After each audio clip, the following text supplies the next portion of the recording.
Emily, diyan ka muna ha. Magpapaalam na ako kay nanay kung pwede kang tumira dito sa bahay. Sana po, papayag si Aling Sitang at si Pepang. Huwag kang mag-alala, panigurado, papayag yun si nanay. Salamat Ate Pepang, tinutulungan mo ako laki. Ang pait-pait mo talaga. Wala yun, wait, pupunta na ako kay nanay. Nay! Ano yan, Pepang? Nay, may sasabihin po ako. Sana okay lang sa inyo. Ano nga yun? Sabihin mo na at ako'y matutulog na. Kasi... Pwede po bang dito na lang tumira si Emily, Nay? Pwede po bang dito na lang siya matutulog sa bahay natin? Anong sabi mo, Bebang? Mag-aalaga ka ng bata dito pa sa bahay? Opo, ayun po si Emily na yun. Hello po, Aling Sitang. Diyos mo, yun naman, Bebang. Saan mo naman napulot yung bata na yan? Baka hinahanap pa yun ng magulang niya? Matagal ko na pong kaibigan si Emily, Nay. Tsaka, ulila na po siya. Wala na po siyang magulang. Wala na siyang matitirahan.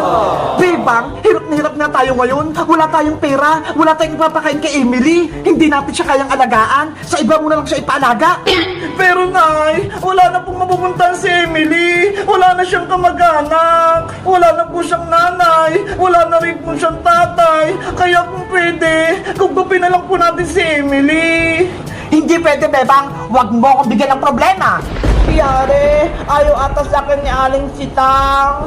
Please, Nay, kahit saglit lang. Dito na muna tumira si Emily. Pag sinabi kong ayoko, ayoko. Pagpasin mo na sa Emily. Nay! Ate Pepang, ano pong sinabi ni Aling Sitang? Umayag po ba siya? Emily, ayaw ni nanay na dito ko tumira sa amin.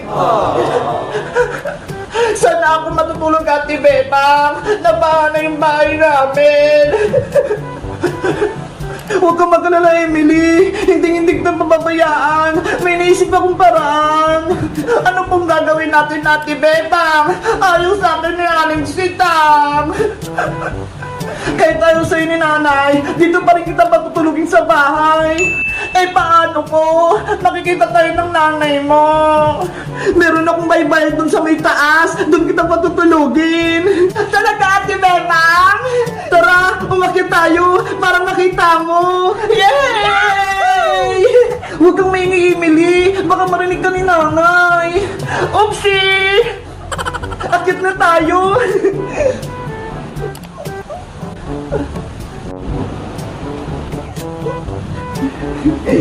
Bilis, Emily!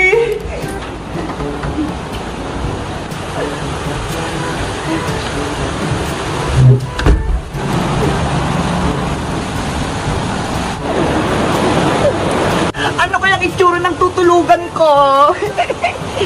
Charot! Dito ka matutulog, Emily, sa aking baybahayan. Wow! Ang ganda! Ang laki pa! Habang wala ka pang bahay, dito ka muna tumira. Bilis! Pumasok ka na sa loob! Okay pa! Ay! Ang lambot-lambot na pupuan! Tapos may mga stop toys pa! Ano? Nagustuhan mo ba yung baybayan mo, Emily?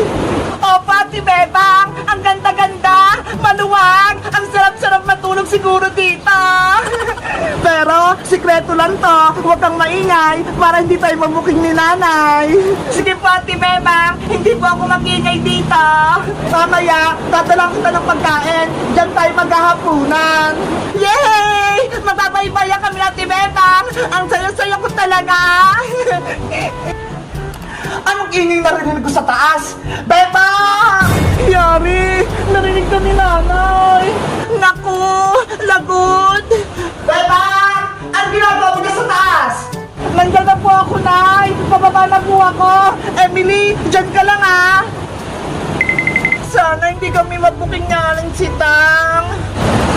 Guys, sa tingin nyo, tama ba yung ginawa ko? Patutulogin ko si Emily sa taas ng bahay? Magagalit kaya si nanay? Mag-comment lang kayo para sa part 3.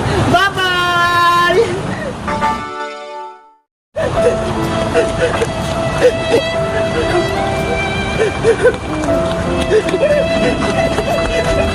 Ate Pepang! Ate Pepang! Tulungan mo ako!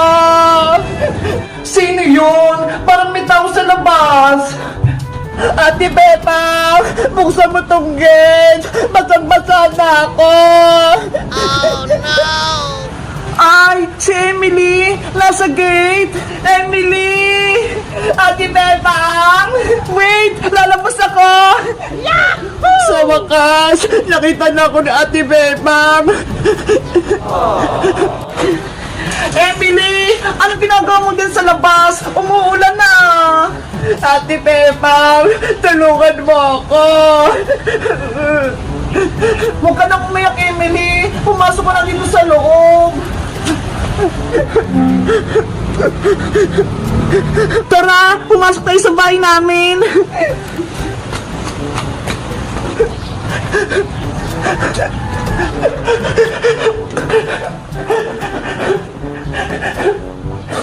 Ano nangyari sa Emily? Bakit nakapunta ka dito?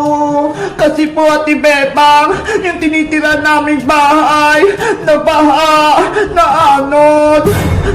Ano? Nabaha yung bahay nyo? Kawawa ka naman. Kasi, ang lakas ng ulan eh, na bagyo. Kaya wala tuloy kaming matutulugan. Oh no! Mabuti pumunta ka dito sa amin, Emily. Welcome na welcome ka dito sa bahay namin. Pwede ka ditong tumira. Talaga po, Ate Bebang. Oo naman, kasi kaibigan kita. Tsaka, namimiss na kita eh. Ang tagal-tagal na kitang hindi nakikita. Totot, narinig mo yon? Dito na tayo titira, sabi na Ate Bebang. Kumain ka na ba, Emily? Mukhang nanghina ka ha. Hindi pa nga po, Ate Bepang eh. Gutom na ako. Ganon? Sige, magandaan kita ng makakain. Grabe! Ngayon lang ako nakapasok sa bahay nila, Ate Bepang. Ang ganda-ganda at ang laki-laki pa. Wow! Eto kumot mo, Emily para hindi ka lamigin. Salamat, Ate Bepang. Diyan ka lang muna. Kukuha lang ako ng pagkain mo. Apa. Mabuti na lang. May tira pang pagkain dito sa bahay.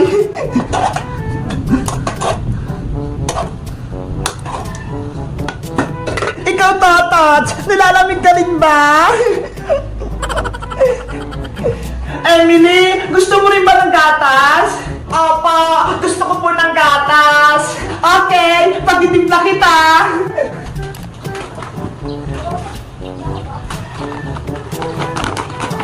Beba! Princess, may surprise ako sa'yo. Pumasok ka. Ano yun?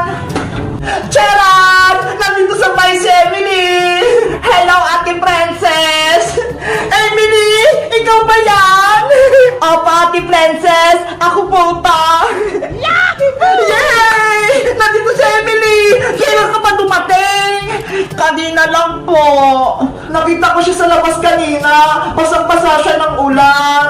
Anong gagawin mo kay Emily, Pepang? Magpapaalam mo kay nanay na dito muna titira si Emily sa bahay. Ay, ang swerte naman ni Emily. Dito na siya titira sa bahay nila, Pepang. Ito rin pagkain at gatas mo, Emily. Kumain ka na.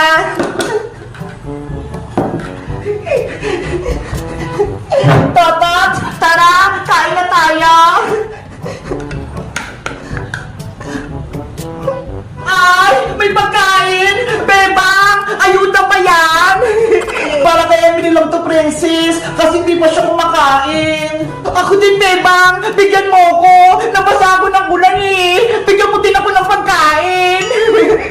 Ikaw talaga, Princess. Gutom ka na naman. Please, Bebang! Sige na nga, magsando ka na nga ng pagkain mo. Nainggit ka pa kay Emily eh. Yay! Kukuha na ako ng pinggan! Kain ka na ng kain, Emily! Pati Pepang!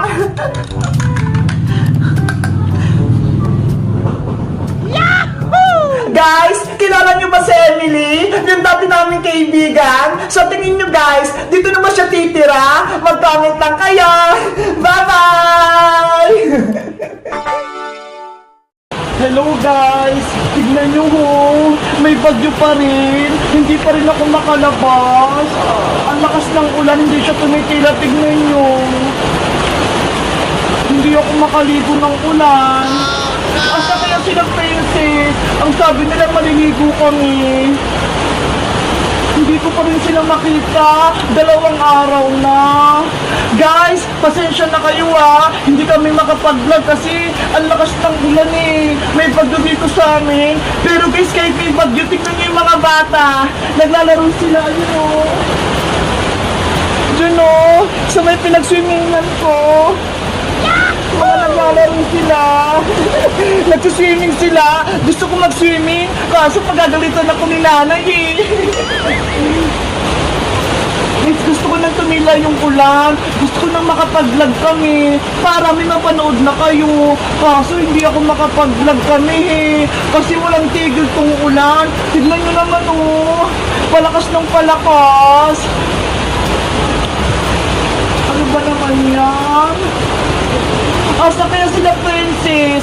Si Iska, namimiss ko na yung mga kaibigan ko Ang sabi naman nila sa akin, kapag ganitong umuulan, pwede daw kami magpiknik dito sa bahay. Kaso wala naman sila. Nasaan na kaya sila? Ay guys, may papakita ko pala sa inyo. Alam nyo ba, sobrang lakas ng bagyo dito sa amin. Pati yung mga hangin. Tignan nyo yung TV pinanonood namin. Wala na dyan. Nilipat namin guys kasi ang lakas dito ng ulan bumabagyo. Sa inyo guys, may bagyo din ba? Malakas din ba yung ulan? Kasi nanood ako sa balita kanina, ang daming bahay na nalubog, ang daming bahay na nasira, yung mga tanim na wala, inano ng bagyo.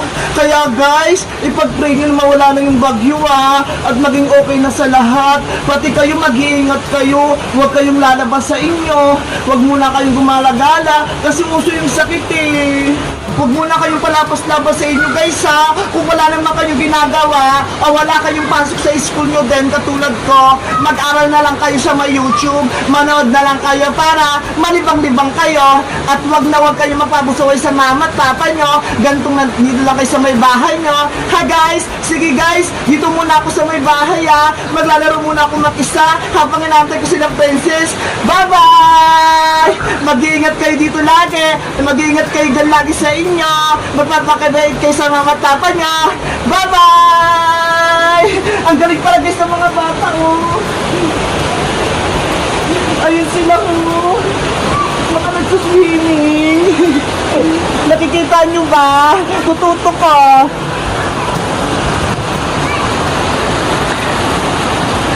Ayun sila guys Mga naliligo sila sa ulan. Diyan kami nag-vlog Ang kukulit ng mga bata. Ayan guys ang lakas ng ulan. Nakikita nyo ba yan? Hayaan nyo na nga. Sa susunod na lang, magbablog kami. Thank you guys sa panonood sa amin. Bye-bye!